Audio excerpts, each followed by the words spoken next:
It means people take me seriously. As soon as you get recognised, people like, okay, yes, this person, yes. Whereas the same people that have seen me perform before, it didn't really have any effect. But because you've been given the glory in a prize and a title and this thing, especially because it's a full year, and it's really interesting that how people see you, even though you're no different. You know, in the day-to-day life, I got selected by people in the business, and that was nice to be recognised by that. But the people vote. Then you know, I went social media mad. I don't normally do that, but I just met somebody who works in Paris. He works with social, like social media is his thing, and he works with big artists over there. And he sat down with me and gave me some advice. He wrote down a list of things, when was the right time to do this and that. So, and then I paid somebody to make a video. So I invested time and effort and money to get that award. It was, because you have to be like social media, you have to be an addict. And if you're constantly on there putting new content, that's what gets people. And that's what's unfortunate about. I mean, I'm not very pro social media. I mean, since then, I do a little bit now and then. I mean, and so some of it's forced winning, and some of it's natural. Because when people found out that I've followed my music for a while, they were like, oh, you know, they did it instinctively. But I think there was, so it's hard to know really, you know, if I'd just sat back and done nothing, then I'd be able to say, all right, yeah, people really did. But I really pushed as well, because I wanted to achieve that.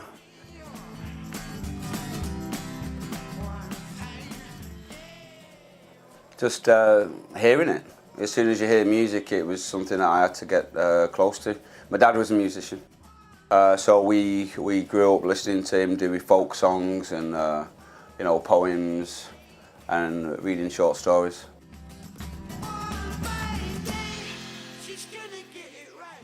There was no option. No option. It was the dream to just make music, to live off music. I've been doing it now, I think it's about 9 years? 9 years, wow, 9 years. The first couple of years was tough, and then, you know, you work harder and you understand how to do things. But yeah, there's no plan B. No plan B. Music is, that's what's happening. It's the only thing I was good at. In school, everything else was going wrong. I did everything. I was always at the headmaster's office because I did everything to get out of class, everything. Yeah, me and my friend Jared Scully, we stole the key to one of the rooms so we could go and hang, you know, wag off school is what we call it.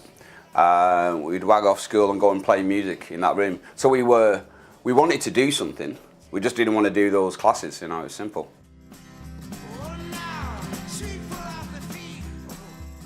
I don't know if it's, is it searching? Is it exploring? Is it just being curious? Is it just allowing yourself not to stop a particular style? Or is it maybe, and this is a point because I'm still figuring it out myself, is it because I want to please? And then sometimes, and then the ego, you see, this is the problem with the ego, it's like, I hear somebody do that style, so I can do that. And then, so so it's a mix of all weird things.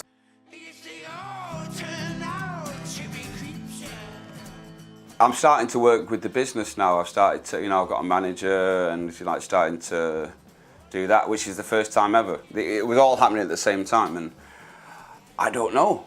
I'm so used to being independent that it feels a little strange, and there's growing pains working in the business. I'm giving myself a chance to see if I can do it, or if I'll just lose it and get myself a van and go on the road, you know. There's something beautiful about being free and not having to answer to people, but then there's something beautiful in working with people to get to other places.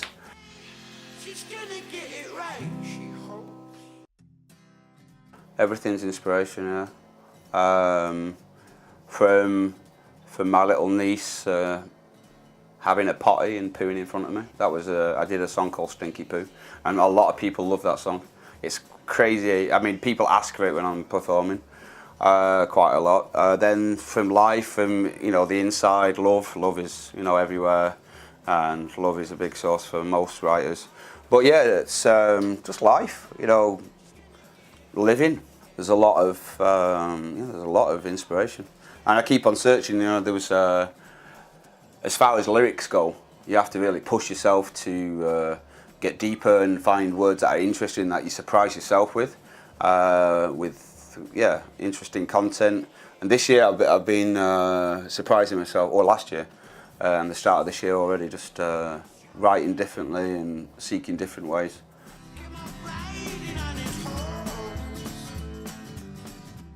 You sit down, okay, you sit down. So this is what happens to me. The last song that I started writing, I just came back home. I was in the UK during Christmas, and I was doing some street music, and I do that to try new songs and just have fun. And I came back and I found this little riff, and I was playing it, and I didn't even sing, and my brother was in the shower, and I was like, what should I do? I'm getting bored of this riff. And he comes in and says, "Oh man, that's a really great riff. I've got these lyrics." It's like, I was like, seeing him excited about it, I was like, all right, maybe I'll give it a go. So I kept on working on it, and after 5-10 minutes, I found a melody and a verse, but it was random lyrics. But then, it was like a picture on a wall. That was because I was looking at a picture of my dad on the wall. He'd passed away, and then from that, gathering dust, just like my heart. Because the picture was gathering dust, and the heart, isn't in a lot of use, and so it just goes off. So you go with the flow, and it's like, okay, this is what's going on. All right, associate things.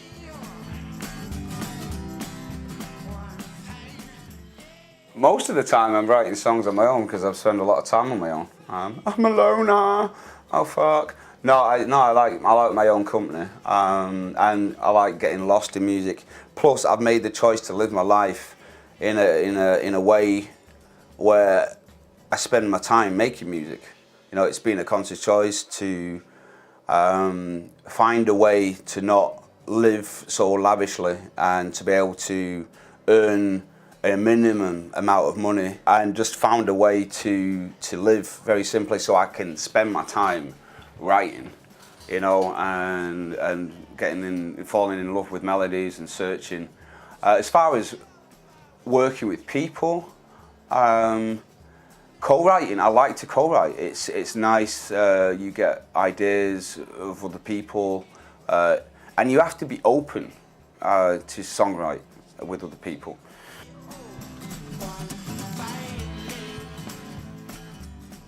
Well, the album that's going to come out is 6 years old. This year, it's 6 years old. I walked away from it. It's called The Lost Album, because I'd encountered people or situations that made me see that the people in the business can be pretty dirty, and so my reaction was just to walk away from it. But I've come back to it because there's just that weight. I have to release it and just let it go. That way it's done.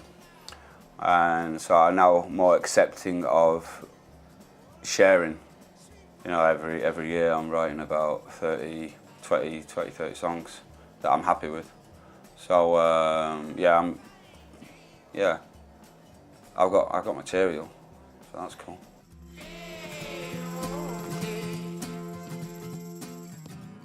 I was 17.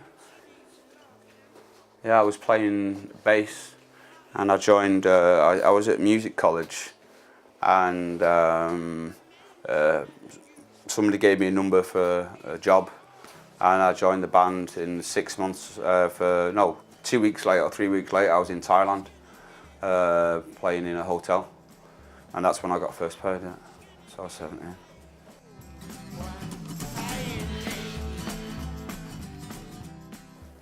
They pay. The money they collect, they make sure that the venues are getting, are paying to SUISA and providing not only through the radio but also through live performances, an income, a supplement income to actually being paid for the show and selling CDs.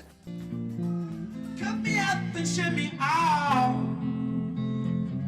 without a reason why. Cut me up and shut me out